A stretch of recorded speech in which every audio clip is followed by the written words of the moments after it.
1. We loved our country as much as they. We went courageously into every action. But also we distinguished the false from true. We had suddenly learned to see. 2. The first bomb, the first explosion, burst in our hearts. 3. While they continued to write and talk, we saw the wounded and dying. While they taught that duty to one's country is the greatest thing, we already knew that death throes are stronger. 4. The war has ruined us for everything. 5.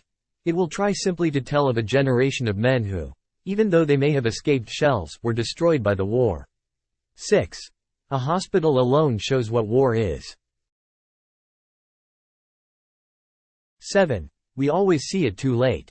Why do they never tell us that you are poor devils like us, that your mothers are just as anxious as ours, and that we have the same fear of death? 8. Our knowledge of life is limited to death. 9. We are so completely played out that in spite of our great hunger we do not think of the provisions. Then gradually we become something like men again. 10. It is very queer that the unhappiness of the world is so often brought on by small men. 11. They are too grievous for us to be able to reflect on them at once. If we did that, we should have been destroyed long ago. 12. We are no longer untroubled, we are indifferent. 13.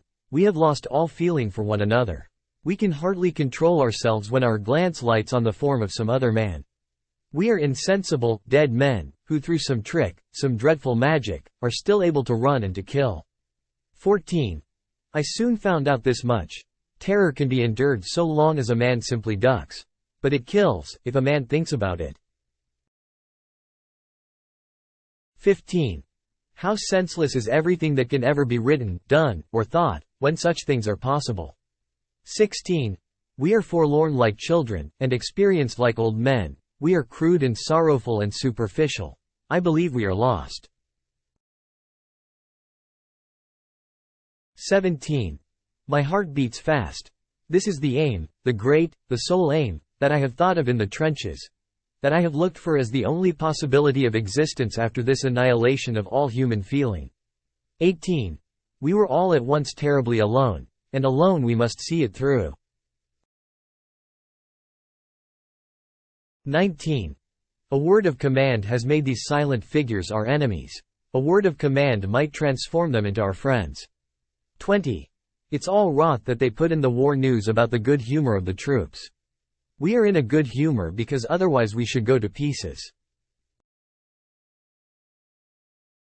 21. We are not youth any longer. We don't want to take the world by storm.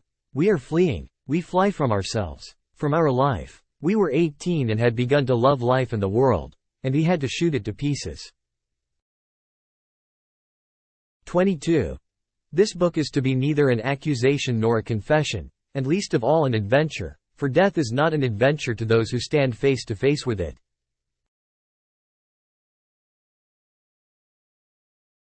23. For us lads of 18 they ought to have been mediators and guides to the world of maturity, the world of work, of duty, of culture, of progress, to the future. 24. We are little flames poorly sheltered by frail walls against the storm of dissolution and madness, in which we flicker and sometimes almost go out. 25. We often made fun of them and played jokes on them, but in our hearts we trusted them. The idea of authority, which they represented, was associated in our minds with a greater insight and a more humane wisdom. But the first death we saw shattered this belief. We had to recognize that our generation was more to be trusted than theirs.